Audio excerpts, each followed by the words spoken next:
leak urine during exercise or certain movements, what is the first thing that you think of? Maybe it's, oh, I just had X amount of kids, this is just the way it is. Or maybe it's, I have no idea what it is and I'm worried, so I'm just going to not do that activity. Or maybe it's, I have no idea and I need to get help. Whatever the reason, it's important that you are listening to your body when it's sending you messages like that. My name is Dr. Jocelyn Conley. I'm a pelvic floor physical therapist, founder of the Vagina Doc, and in this video, I'm gonna talk about movement faults specific to the knee that can be linked to the symptoms of pelvic floor dysfunction that you're experiencing during movement and during exercise. So let's dive into the crux of this, especially that first reason that I mentioned in this video. So maybe you're like, oh, my pelvic floor is weak. And a lot of people go there. But what if your pelvic floor isn't weak? A lot of women that I know that leak urine have a history like this. They weren't necessarily super active or part of a structured, consistent exercise program before kids, while they're pregnant and after, or they never had an injury or never had to be exposed to some of the workout programs that help stabilize key areas that impact the pelvic floor. So let's just say they never did they weren't active, or they weren't active in a variety of ways to create changes in their fitness that would promote dryness during exercise. So I see them in the clinic and I'm like, tell me your exercise history. And they're like, well, I really got into weightlifting after my first or my second or my third or whatever kid, or they didn't exercise at all, and now they're trying to get the baby weight off, for example. And so I'm watching them move in my exam, and I'm seeing their movements of their hips and their knees, and I'm like, and then I do their pelvic floor exam, and while there might be some weakness in their pelvic floor, there is no foundation at their hips and their knees. So what I see is if they're doing a squat they're showing what they do in their exercise class. They're doing squats and lunges.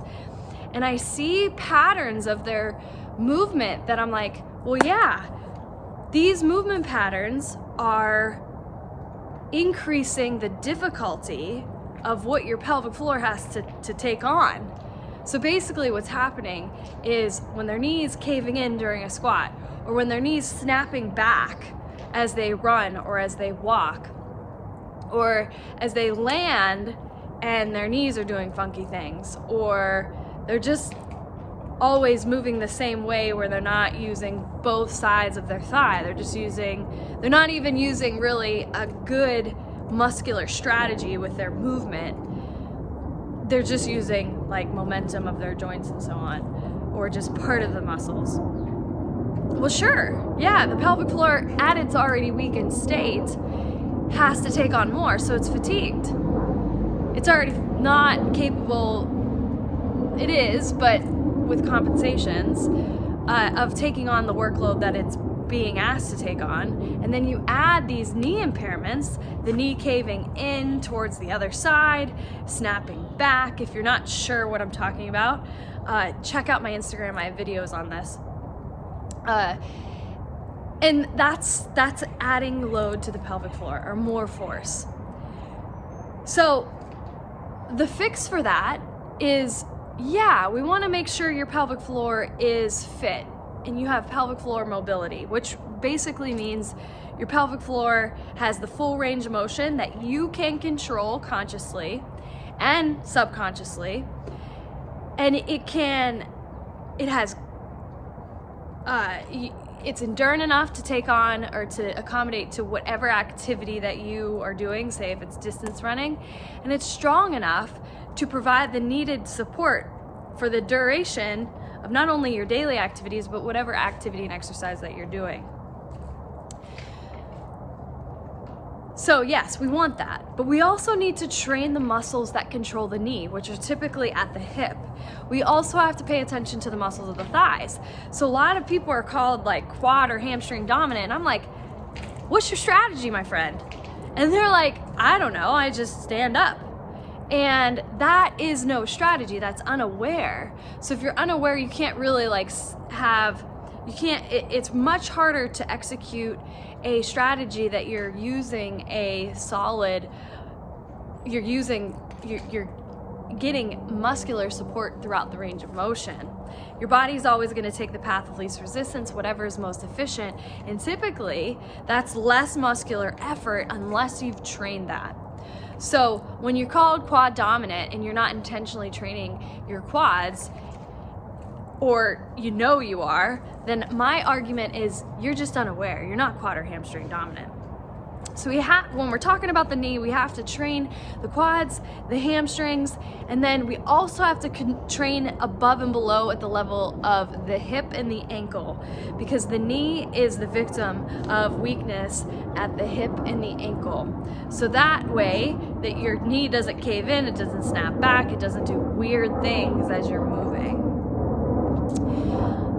I have a group of exercises that I have some of my favorites that train the knee, that can help with control, like you help build muscular performance to prevent the pelvic floor from having to take everything over. And everything that I do with my patients is there's an intent behind it. So some great exercises to train the quads I will be covering in a future video that will be on my Instagram, so be sure to check that out at the.vaginadoc. And then I also have an upcoming video on ways that your hamstring training can be undermined. And basically in that video I'm going to go into some mistakes that people are making and how to correct those.